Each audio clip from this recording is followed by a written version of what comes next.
آج ہم پاکستان کی معیشت کا جو جائزہ لے رہے ہیں وہ ایک بہت ہی دلچسپ کہانی سناتا ہے۔ ایسا لگ رہا ہے کہ گاڑی کا ایکسلریٹر اور بریک ایک ہی وقت پر دبایا جا رہا ہے۔ تو چلیں ذرا اس گتھی کو سلجھانے کی کوشش کرتے ہیں۔ یہ بہت اچھی تشبیہ ہے۔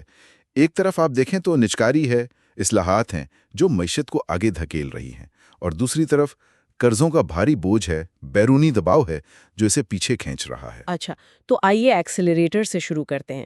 سب سے بڑی خبر تو شاید PIA کی ہے۔ ایک پورا کنسورٹیم جس کی سربراہی عارف حبیب گروپ کر رہا ہے، اسے خریدنے کی بات کر رہا ہے، اور صرف 1 سال کے اندر سٹاک مارکیٹ میں لانے کی بھی۔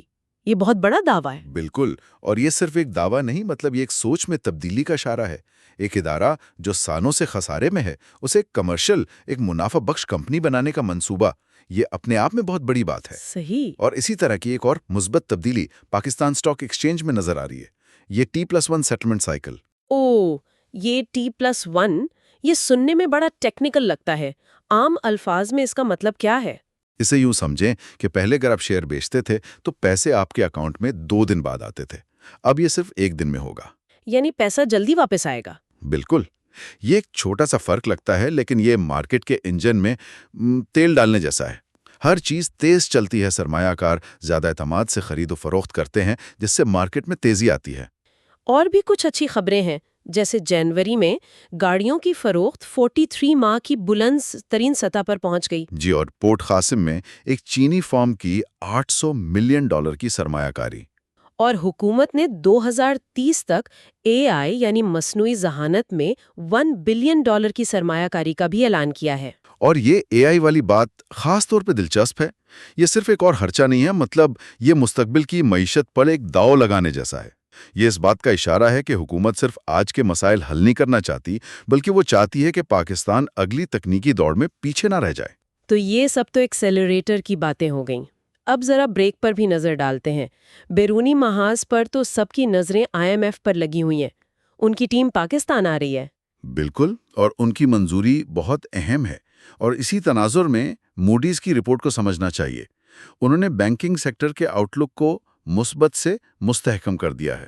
اچھا، تو اس کا کیا مطلب ہوا؟ یہ اچھی خبر ہے یا بری؟ دیکھیں، یہ ایک طرح سے ان کا یہ کہنے کا طریقہ ہے کہ بھائی 1 منٹ، ابھی جشن منانا قبل از وقت ہے۔ وہ دیکھنا چاہتے ہیں کہ کیا یہ اصلاحات واقعی حکومت کی بھاری قرض لینے کی عادت کو بدل سکتی ہیں یا نہیں۔ اور یہ قرض واقعی ایک بہت بڑا مسئلہ ہے۔ ذرائع بتاتے ہیں کہ کل قرض 78 ٹریلین روپے سے بھی زیادہ ہو چکا ہے۔ جی، اور اسی دوران پچھلے ہفتے اسٹاک مارکیٹ کا KSE 100 انڈیکس تقریباً 2.5% گرا۔ اور چین میں $250 ملین کا پانڈا بانڈ جاری کرنے کا منصوبہ بھی چوتھی بار ملتوی ہو گیا ہے۔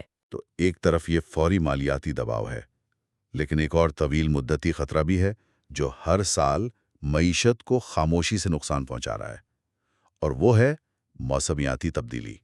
یہ بہت اہم نکتہ ہے۔ عالمی کاربن اخراج میں پاکستان کا حصہ 1% سے بھی کم ہے، لیکن اسے موسمیاتی تبدیلی سے ہونے والے نقصانات کی وجہ سے ہر سال اپنی GDP کا تقریباً 1% کھونا پڑتا ہے۔ تو خلاصہ یہ ہے کہ پاکستان کی معیشت ایک بہت ہی نازک توازن پر کھڑی ہے۔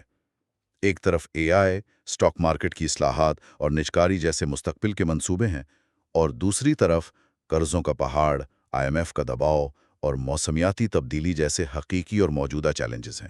بالکل، اور یہاں ہمارے سامعین کے لیے سوچنے کی بات یہ ہے کہ کیا مستقبل کے لیے کی جانے والی یہ جدید منصوبہ بندیاں ملک کو حال کے شدید مالی دباؤ اور پرانے قرضوں کے بوجھ سے نکالنے کے لیے کافی ثابت ہوں گی، یا یہ ایک ایسی دوڑ ہے جس میں ہم کبھی رفتار ہی نہیں پکڑ پائیں گے؟